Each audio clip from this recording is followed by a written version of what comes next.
Kalian tuh KKN semester berapa ya berarti besok? 6 ke 7 Ibu. 7 awal. 7 awal ya, tapi di kurikulum berarti masuknya 6 ya? Iya.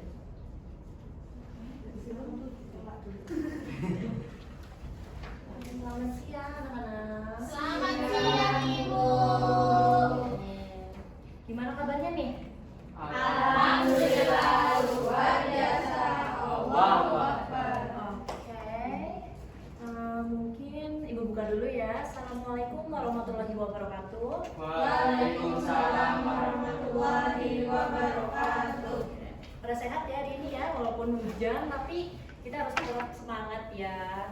Terus juga kalian harus selalu jaga kesehatan karena lagi musim hujan, tiba-tiba panas, tiba-tiba hujan lagi ya teman-teman. Semoga kita selalu dilindungi oleh Tuhan ya. Amin. Jadi udah ada mata pelajaran apa nih sebelumnya? Istirahat dulu. Istirahat ya. Oke. Mungkin sebelum memulai kita berdoa dulu ya teman-teman. Tolong ketua kelasnya bisa dipimpin. Oke Bu. Baik teman-teman, sebelum kita mulai pelajaran pada hari ini, yang sampai kita berdoa terlebih dahulu. Berdoa menurut agama dan percaya masing-masing dipersilakan. Amin. Berdoa tidak akan pernah selesai. Oke. Mungkin Ibu presensi terlebih dahulu ya. Mas Iksan, Hadir Ibu. Mbak Vina, Hadir Ibu. Mauda, Ais, Hadir. Gita, Hadir. Rafika, Hadir. Nazwa, Hadir Bu. Anin. Hadir. Oke. Lalu Mbak Adel, Belum hadir Bu. oke, Mas Rafli. Belum hadir juga Ibu. Oke, lalu siapa? Mbak Nafisa ya? Iya. Iya. Oke. Kenapa nih belum datang nih? Kayaknya kejebak hujan deh Ibu. Kejebak hujan ya? Iya. Oke. Nah, selanjutnya mungkin bisa dilihat ya kanan kirinya ada sampah atau tidak ya teman-teman. Kalau ada, tolong dibuang dulu demi kenyamanan pembelajaran kita pada hari ini ya. Oke. Nah, hari ini kita akan belajar tentang konsep konsumsi ya teman-teman. Nah, di sini Ibu akan membacakan dulu nih tujuan pembelajaran pada hari ini. Yang dimana murid mampu memahami pengertian konsumsi, murid mampu mengidentifikasi faktor yang mempengaruhi tingkat konsumsi, lalu yang ketiga, murid mampu memahami tujuan konsumsi, lalu yang terakhir, murid mampu memahami nilai guna barang. Nah, bicara tentang konsumsi nih teman-teman, Ibu mau bertanya, kalau misalnya kalian punya uang saku atau pendapatan yang lebih besar 2 kali lipat dari biasanya, apakah pengeluaran kalian juga akan ikut lebih besar daripada biasanya nih? Iya. Ya. Kenapa nih teman-teman? Karena kalau banyak duit, pengen beli semuanya Bu. Oke, ada yang lain? Sama ada duit. Oke, ada yang lain lagi? Sama Bu. Sama ya.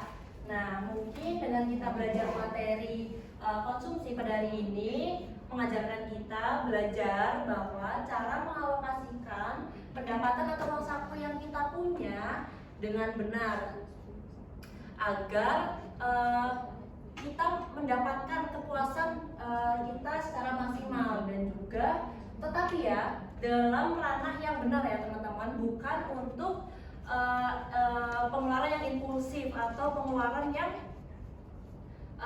tidak terkendali. Nah, diharapkan dengan mempelajari materi hari ini kita akan menjadi manusia yang lebih bijak dan melek tentang pengeluaran finansial di masa depan kita. Karena nih teman-teman, di dunia ini ketika kita memiliki uang, kita hanya dihadapkan oleh dua nih. Yang pertama, kita menabung dan menginvestasikan uang tersebut, atau yang kedua, kita akan menghabiskan uang tersebut secara cuma-cuma nih. Nah, disitulah kalian belajar cara mengendalikan diri untuk merencanakan keuangan di masa depan yang lebih baik. Oke. Selanjutnya, nah di sini Ibu akan menampilkan sebuah video. Nah di sini nanti kalian akan menganalisis nih video yang Ibu tayangkan. Namun sebelum itu, Ibu akan membagi kalian secara merata menjadi 2 kelompok ya. Oke, Ibu. Karena ada yang belum datang, berarti kita 8 anak dibagi 2 ya. Ya, oke, Ibu. Oke, boleh Mbak Mauda, Mbak Ais, dan Mbak Revika juga Mbak Anin. Kelompok 1, untuk kelompok 2-nya Mbak Gita, Mbak Naswa, Mbak Vina, dan juga Mas Iksan. Boleh? Perwakilan? Sini aja. Sini aja lah. Boleh. Tolong dicermati secara sama ya. Baik, Ibu. Baik, Ibu. Kita ke kelompok. Hai, setelah kemarin kamu menemaniku mengantarkan barang pesanan roti, sekarang aku akan mengajakmu ke suatu tempat. Seperti yang kamu lihat, iya, sekarang aku berada di toko roti pamanku. Hari ini, saatnya bertobat di toko roti pamanku loh, untuk cabang yang ketiga. Wah, keren sekali ya. Iya deh, banyak sekali pembeli hari ini, dikarenakan sedang grand opening. Toko roti pamanku ini menawarkan banyak sekali diskon dan promo besar-besaran loh. Wow, pantas saja.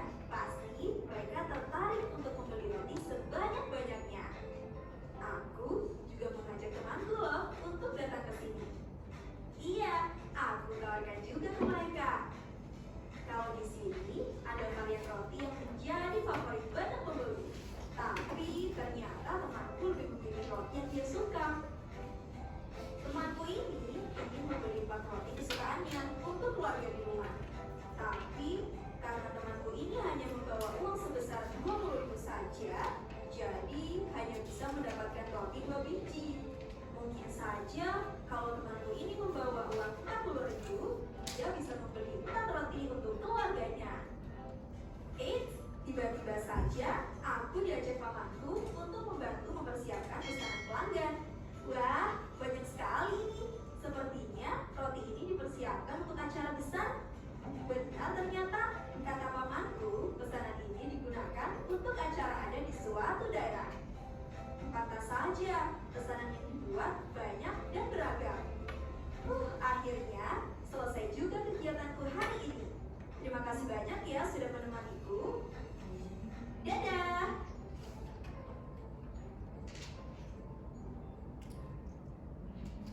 Hai. Oke, setelah Ibu menayangkan video, gimana? Udah dapat belum tadi materi apa saja? Jadi Ibu minta kalian menganalisis masalah apa saja yang terdapat di dalam video yang baru Ibu tayangkan ini ya.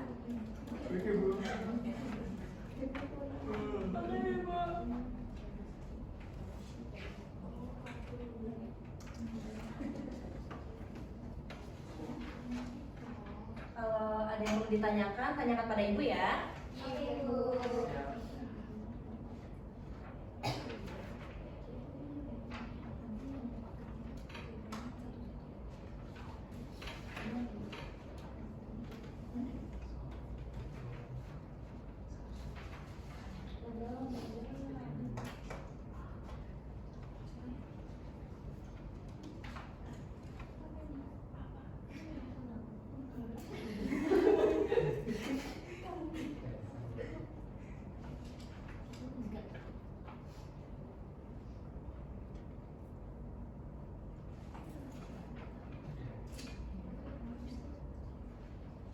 Ada yang mau ditanyakan?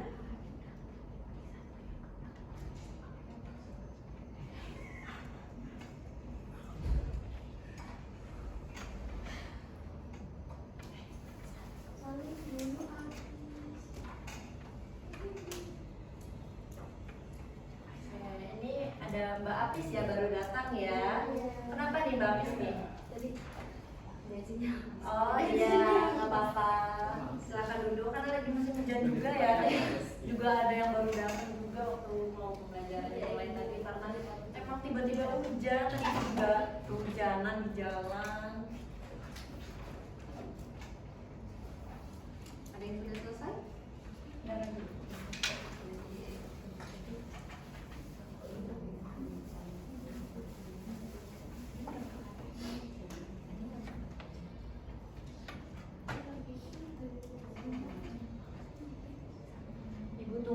menit lagi ya. Oke, Bu. Terima kasih. Jiwa-jiwa. Kita apa sih jawabannya? Mungkin kita jawab.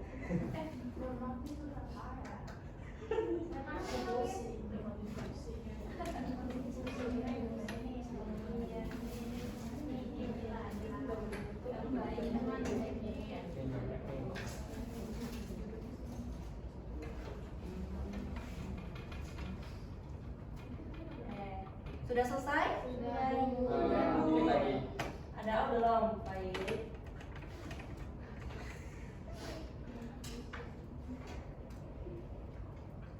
Berarti Mas Raffi dengan Mbak Adel ya belum datang ya? Belum, Ibu.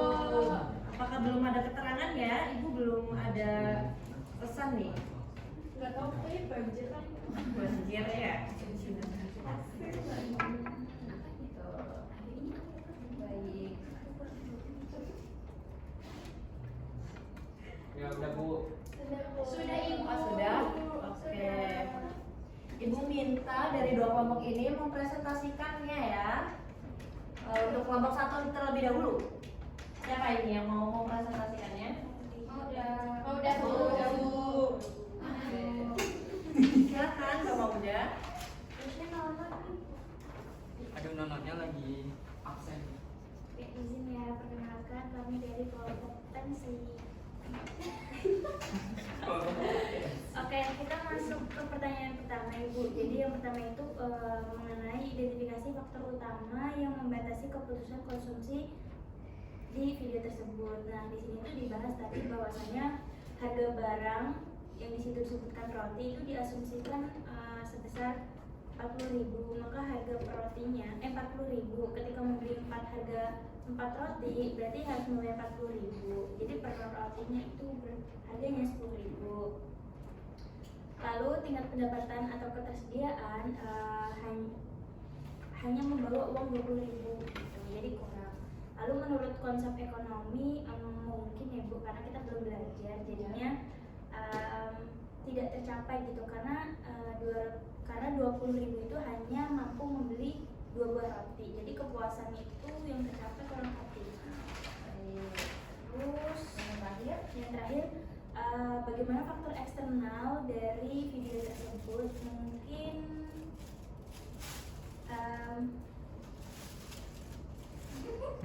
Apa nih? apa ya?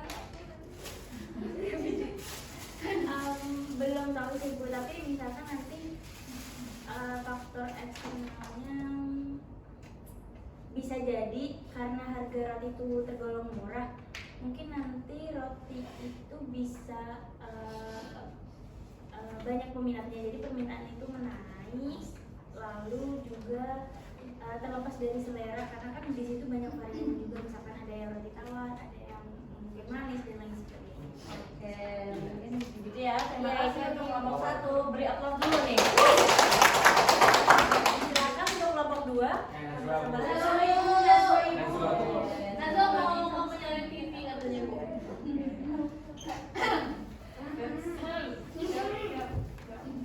Ya, silakan, Mbak Nazwa. Oke, izin saya dari perwakilan kelompok bebek. Oke, pertanyaan pertama ini identifikasi faktor utama yang membatasi keputusan konsumsi teman harapan tersebut. Jadi harga barang atau harga roti per biji persatuannya itu diasumsikan 4 roti adalah 40.000, maka harga per rotinya 10.000. Nah, tingkat pendapatan atau ketersediaan uang teman narator hanya membawa uang 20.000. Yang kedua, menurut konsep ekonomi, apakah teman narator tersebut sudah mencapai kepuasan maksimum dari konsumsi roti tersebut? Nah, jawabannya tidak tercapai karena meskipun 2 roti tersebut memberikan utilitas, teman narator ingin 4 roti. Kepuasan optimal tercapai ketika jumlah barang yang diinginkan sama dengan jumlah barang yang mampu dibeli, karena masih ada kebutuhan atau keinginan yang belum terpenuhi 2 roti lagi, maka tingkat kepuasan yang diperoleh belum maksimal. Nah, yang ketiga, bagaimana faktor eksternal kebudayaan termasuk subbudaya atau tradisi yang telah kita pelajari dapat mempengaruhi volume dan jenis konsumsi roti pada kasus acara adat tersebut. Nah, cara adat seringkali memiliki protokol tertentu mengenai hidangan atau seserahan. Kebudayaan menetapkan bahwa roti dalam jumlah besar dan jenis tertentu, misalnya roti tawar besar atau roti manis, harus ada terlepas dari selera individu. Hal ini meningkatkan volume konsumsi secara drastis. Nah, konsumsi roti menjadi tinggi dan wajib pada saat perayaan adat tersebut saja. Ini menunjukkan bahwa norma sosial atau budaya menciptakan kebutuhan yang tidak muncul pada hari biasa sehingga mempengaruhi pola waktu dan motif konsumsi. Sudah Bu. Terima kasih Vanessa ya. Oke, mungkin dari analisis video ini kita bisa belajar sedikit ya tentang materi hari ini, yaitu konsep konsumsi. Oke, yang selanjutnya mungkin Ibu akan menjelaskan sedikit nih ya mengenai materi konsumsi. Yang pertama, apa sih itu konsumsi? Setelah tadi kita melihat video ya kan. Nah, pengertian konsumsi. Konsumsi adalah kegiatan manusia dalam penggunaan barang dan jasa untuk mengurangi daya guna suatu barang dan jasa dalam rangka memenuhi kebutuhan hidupnya. Jadi singkatnya, konsumsi itu adalah kegiatan manusia untuk mengurangi daya guna suatu barang dan jasa untuk memenuhi kebutuhan hidupnya. Betul ya teman-teman? Iya, Ibu. Oke. Di konsumsi ini ada beberapa tingkatan konsumsinya teman-teman.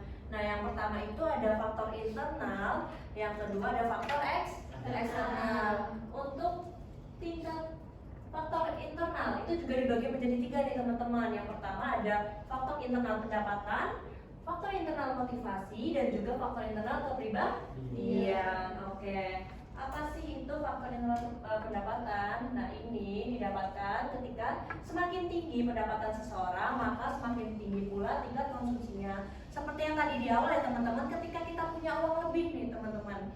Nah, teman-teman juga pasti ingin nih mendapatkan kepuasan yang maksimal, sehingga ketika kita punya pendapatan yang lebih, kita juga akan membeli barang yang lebih murah. Iya, oke. Next, motivasi. Tolong Mbak Revika tolong bacakan ya. Motivasi. Faktor motivasi yang ada di dalam diri sendiri yang mendorong melakukan suatu kegiatan konsumsi. Oke, faktor motivasi itu ada faktor yang ada di dalam diri sendiri yang mendorong melakukan kegiatan konsumsi. Contohnya apa sih Bu kalau faktor motivasi ini? Contohnya Mas Iksan nih di kamar, terus Mas Iksan bercermin. Nah, waktu bercermin, Mas Iksan merasa bahwa rambutnya sudah panjang ya. Terus Mas Iksan itu ada dorongan dari diri sendiri untuk pergi ke salon untuk memangkas rambutnya. Nah, dari kegiatan konsumsi tersebut dapat diasumsikan bahwa Mas Iksan itu melakukan kegiatan konsumsi dari faktor internal motivasi seperti itu. Next, yang ketiga itu ada faktor internal kepribadian, yang dimana faktor yang terjadi saat adanya melihat barang sehingga memunculkan keinginan untuk membeli barang tersebut. Contohnya, Mbak Vina sering main TikTok? Sering ya. Nah, ketika sedang scroll banyak iklan-iklan nggak Mbak Vina? Banyak Ibu. Nah, ketika Mbak Vina melihat iklan tersebut, sebagai cewek nih ya, kita kan suka ya berbelanja skincare, make up, dan juga baju. Nah, ketika melihat barang yang cantik, mungkin lipstiknya warnanya bagus, lalu juga fungsinya baik, apakah Mbak Vina ingin membeli itu? Ingin. Mbak Vina sering check out gak nih kira-kira nih? Sering ya? Boros ya? Oke. Nah, hal itu dapat diasumsikan sebagai faktor internal kepribadian atau sifat seseorang yang ada dalam diri atau dalam diri masing-masing, seperti itu. Jelas ya teman-teman ya? Jelas. Ada yang perlu ditanyakan? Belum. Oke, mudah ya? Mudah. Selanjutnya ada faktor eksternal. Faktor eksternal dibagi menjadi 2 nih teman-teman. Ada faktor kebudayaan dan juga harga barang. Yang dimana faktor kebudayaan itu menanamkan nilai-nilai dasar, persepsi, keinginan, dan perilaku yang dipelajari seseorang dari keluarga dan lembaga lainnya dalam masyarakat.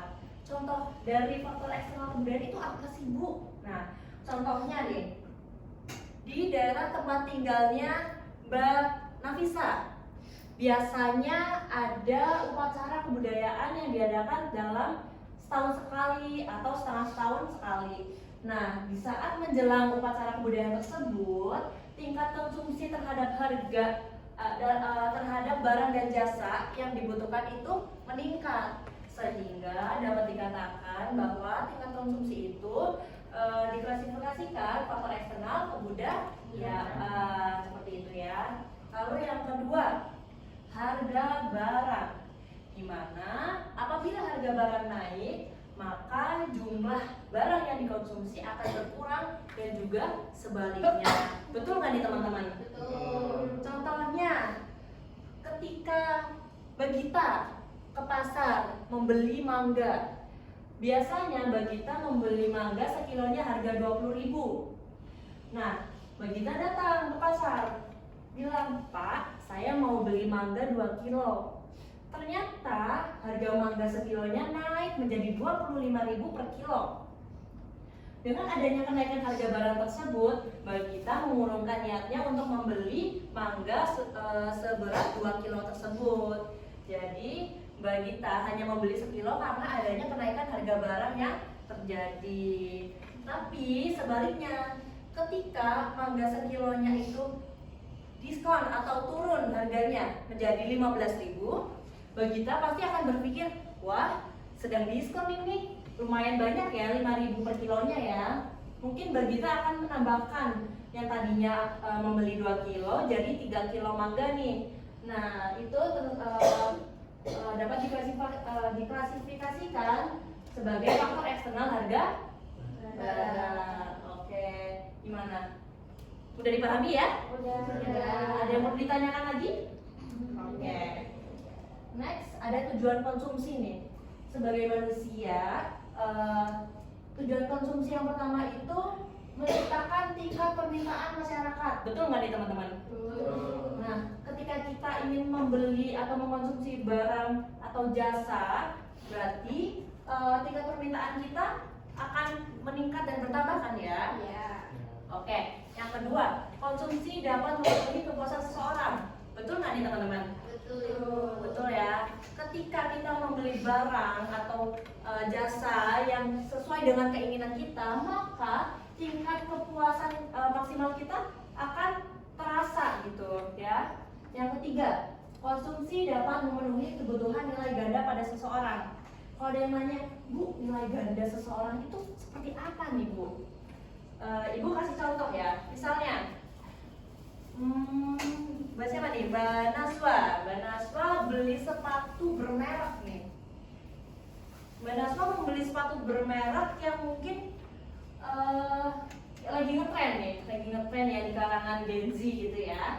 Nah, nilai utamanya berarti apa kita membeli sepatu? Untuk melindungi kaki. Berarti kita mendapatkan manfaat dari membeli sepatu ya. Melindungi dari hujan, dari panas terik matahari, dan juga dari batu-batu yang ada di jalan. Nah, nilai gandanya yang kedua, selain kita mendapatkan manfaat nih, tapi Mbak Naswa juga mendapatkan kepercayaan diri dari membeli sepatu bermerek tersebut. Berarti kita merasa ada kepuasan maksimal ketika kita membeli barang yang bermerek begitu. Mudah ya dipahami? Oke, selanjutnya ada nilai guna barang nih teman-teman. Terakhir nih, ada nilai guna barang, di mana suatu kepuasan atau kenikmatan yang diperoleh seseorang dengan mengkonsumsi barang-barang. Apabila kepuasan itu makin tinggi, maka makin tinggi pula nilai gunanya.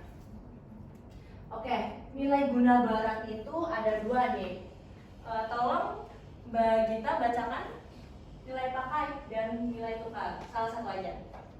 Nilai pakai yaitu kemampuan suatu barang dan jasa untuk digunakan oleh konsumen untuk memenuhi kebutuhan, keinginan, atau kepuasan manusia. Nilai pakai bersifat subjektif atau tergantung pada kebutuhan individu dan tidak tergantung pada pasar atau pertukaran. Oke, terima kasih ya. Nilai pakai adalah kemampuan suatu barang dan jasa untuk digunakan oleh kita atau konsumen untuk memenuhi kebutuhan, keinginan atau kepuasan manusia. Berarti namanya nilai pakai berarti kita membeli barang yang ada nilai pakainya. Ibu mungkin memberikan contohnya air, minum, dan makanan.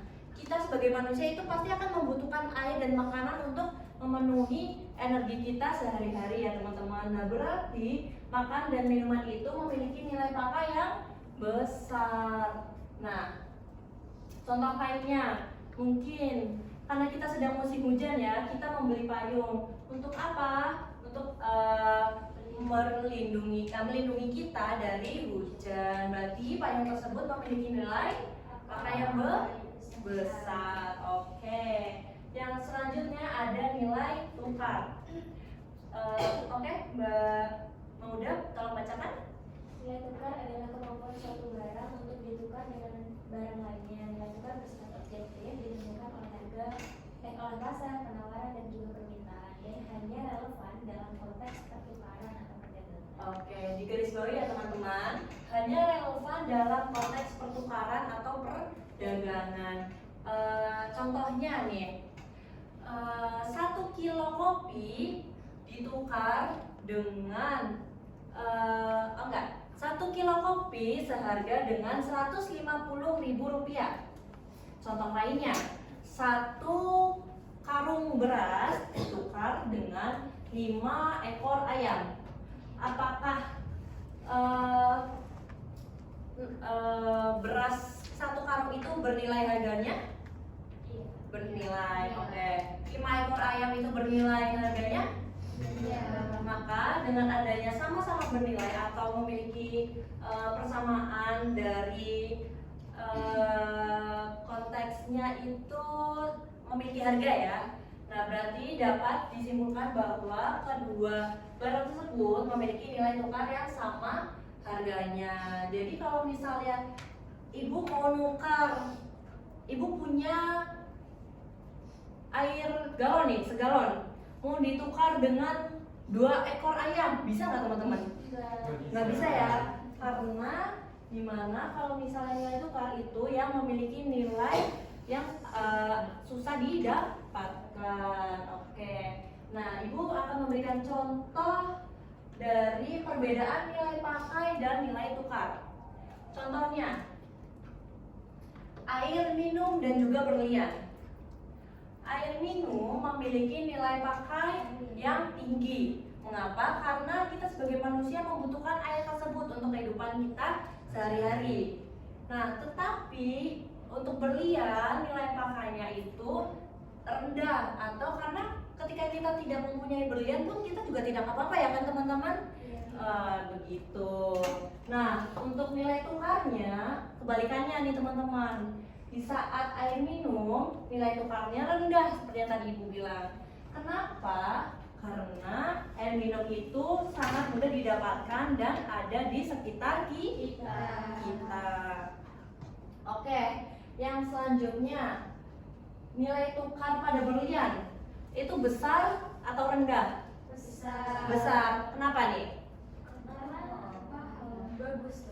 Mahal dan susah didapatkan, begitu ya teman-teman. Mudah nggak? Mudah dipahami?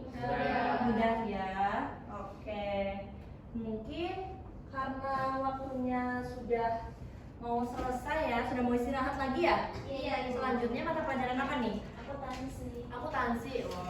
Semangat ya teman-teman ya, karena kewajiban kita adalah belajar ya. Nah mungkin sebelum mengakhiri, ibu mau mengulas kembali nih. Tadi kita belajar apa aja? Konsumsi, Jenis faktor, ada kebudayaan. oke. Faktor internal. Coba Mbak Ais, ada apa saja?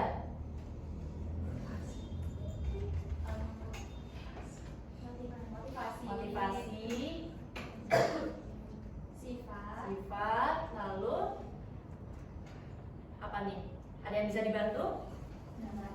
Pendapatan. Oke. Lalu yang eksternal, siapa nih yang mau mengajukan diri? Kebudayaan. kebudayaan, harga barang. Oke, terima kasih ya Mbak Mauda. Lalu tadi ada kita belajar tujuan dari konsumsi, lalu kita ada belajar nilai guna barang juga gitu ya. Mungkin Ibu harap dengan kita mempelajari materi hari ini, kita akan menjadi pribadi yang lebih melek akan finansial dan dapat lebih baik untuk merencanakan keuangan di masa depan ya. Mungkin begitu saja, kurang lebihnya mohon maaf. Jika ada kesalahan kata, Ibu tutup ya. Wassalamualaikum warahmatullahi wabarakatuh. Waalaikumsalam